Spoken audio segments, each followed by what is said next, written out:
கர்த்தராகிய இயேசு கிறிஸ்துவின் பரிசுத்த நாமத்திற்கு மகிமை உண்டாவதாக. கிறிஸ்துவுக்குள் பிரியமானவர்களே, உங்களுக்கு சமாதானம் வழங்கும் இன்றைய செய்தி, உன் ஆதி அன்பு எங்கே? வெளிப்படுத்துதல் 2:2 உன் கிரியைகளையும் உன் பிரயாசத்தையும் உன் பொறுமையையும் பொல்லாதவர்களை சகிக்காத குணத்தையும் அப்போஸ்தலர் அல்லாதவர்களை பொய்யர் என்று கண்டித்ததையும் உன்னுடைய சகிப்புத்தன்மையும் என் நாமத்தின் நிமித்தம் இலைப்படையாமல் நீ பிரயாசப்பட்டதையும் அறிந்திருக்கிறேன்.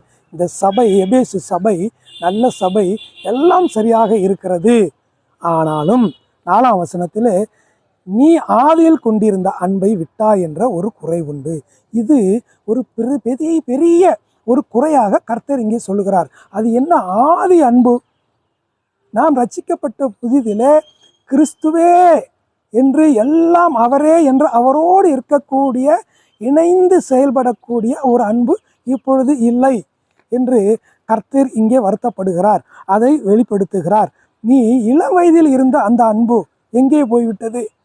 எரேமியா 2:2 நீ வனாந்தரத்திலே என்னை பின்பற்றி வந்தபோது உனக்கு இருந்த நேசத்தை நினைக்கிறேன். இளவயது பக்தியையும் நீ வாழ்க்கைப்பட்ட போது உனக்கு இருந்த நெருக்கத்தையும் நினைத்திருக்கிறேன்.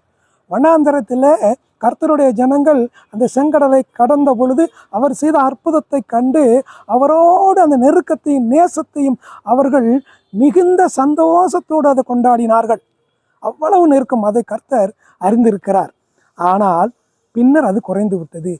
நீ இளம் வயது மனைவியுடன் எப்படி நெருக்கமாய் இருப்பாயோ அந்த நேசம் எங்கே என்று இங்கே கர்த்தர் கேட்கிறார்.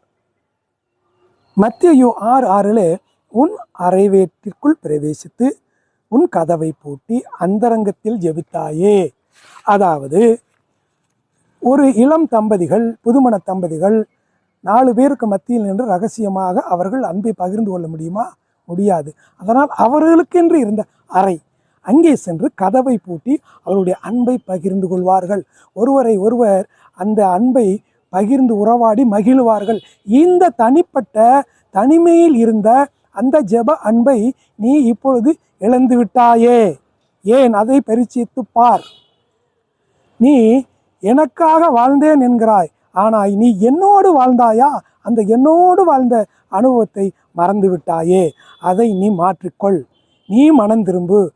அந்த இளம் வயதில் இருந்த அந்த இன்பத்தை நீ தேடு. என் உறவை புதுப்பித்துக்கொள்.